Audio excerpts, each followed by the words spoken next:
When Prophet Muhammad arrived in Medina, he found three distinct communities, each a different challenge.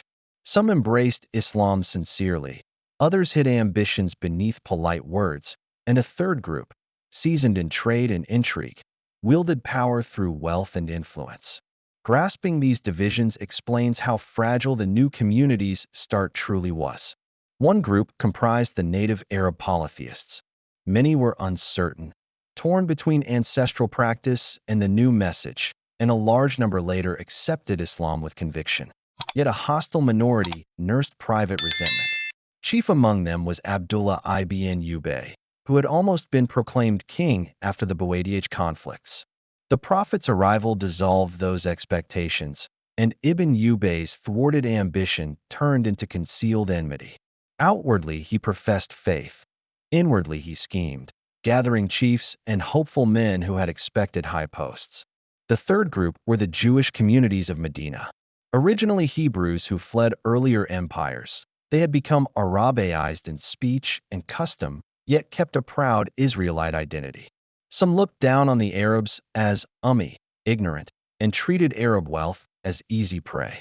Economically, they excelled, controlling grain, dates, wine, and textiles, importing and exporting for large margins, and extending high-interest loans to chiefs.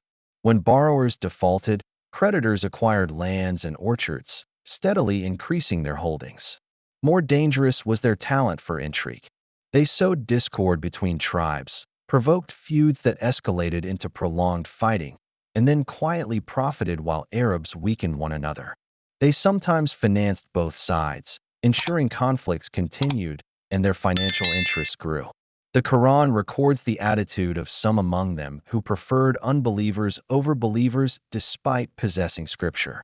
Added to these pressures was the party of hypocrites, led by men like Abdullah bin Ubay, who outwardly aligned with Muslims but worked to undermine them, and the Muhajirin, refugees from Mecca, who arrived poor, homeless, and dependent on Ansari support. This threefold division, Ansar and Muhajirin, covert hypocrites, and influential Jewish factions, made Medina a mosaic of tensions. Into this volatile mix the Prophet brought governance, law, and moral leadership. He had to balance patience and persuasion with decisive measures, crafting policies that promoted justice, curtailed conspiracy, and slowly forged a united community bound by faith rather than by tribe or debt. He shaped a polity where law, compassion, and wisdom replaced vendetta, selfish ambition, and mercantile manipulation.